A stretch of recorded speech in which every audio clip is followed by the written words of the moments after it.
안녕하세요. 식물 애호가 여러분. 오늘의 비디오는 실내 식물에 물을 주는 것에 대한 주의사항에 대해 알아보겠습니다. 간단한 작업처럼 보일 수 있지만 약간의 관심과 주의가 필요합니다. 적절한 관수는 식물의 건강과 웰빙에 매우 중요하며 식물의 성장과 외관에 영향을 줄 수 있습니다. 이 비디오에서는 전문가처럼 실내 식물에 물을 주는데 도움이 되는 몇 가지 팁과 권장사항을 다룹니다. 시작해보겠습니다. 첫째, 무엇보다 먼저 식물의 급수 요구사항을 아는 것이 중요합니다. 다양한 유형의 식물은 종, 크기 및 환경에 따라 물 요구사항이 다릅니다. 예를 들어 어떤 식물은 건조한 토양을 선호하는 반면 다른 식물은 토양이 축축한 것을 좋아합니다. 일부 식물은 습한 환경에서 잘 자라는 반면 다른 식물은 건조한 공기를 선호합니다. 따라서 식물에 물을 너무 많이 주거나 적게 주는 것을 피하기 위해 식물의 특정 요구사항에 대해 조사해야 합니다. 둘째, 올바른 유형의 물을 사용해야 합니다. 대부분의 식물은 실온, 증류수 또는 빗물을 선호합니다. 차가운 물은 뿌리에 충격을 주고 식물을 손상시킬 수 있으므로 사용하지 마십시오. 또한 연수기를 거친 연수나 수돗물은 식물에 해를 끼칠 수 있는 높은 수준의 나트륨을 포함할 수 있으므로 사용하지 마십시오. 셋째, 급수 빈도입니다. 뿌리 부패 및 기타 곰팡이 질병으로 이어질 수 있으므로 식물에 물을 너무 많이 주지 않는 것이 중요합니다. 일반적인 경험으로는 흙의 윗부분이 말랐을 때 식물에 물을 주는 것입니다. 그러나 이것은 식물의 종류, 위치 및 계절에 따라 다를 수 있습니다.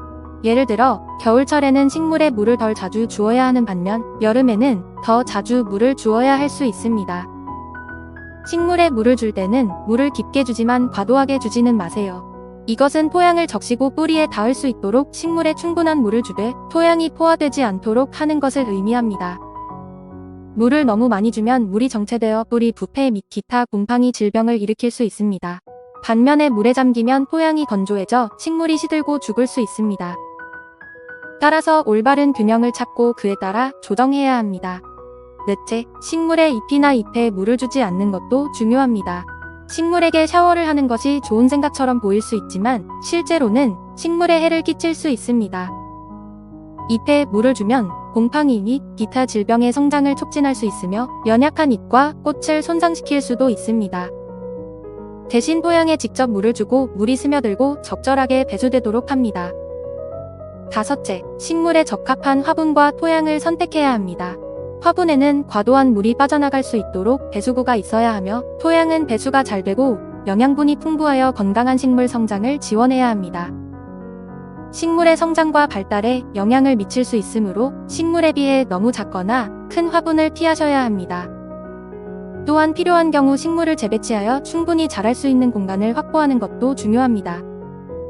결론적으로 실내 식물에 물을 주는 것은 약간의 관심과 관리가 필요하지만 사랑과 인내가 있다면 식물을 건강하고 번성하게 유지할 수 있습니다. 식물의 특정 요구사항에 주의를 기울이고 그에 따라 조정하는 것을 잊지 마십시오. 약간의 연습을 통해 전문가처럼 식물에게 물을 줄 수 있습니다. 시청해주셔서 감사합니다. 더 많은 식물 관련 콘텐츠를 보려면 좋아요와 구독을 잊지 마세요.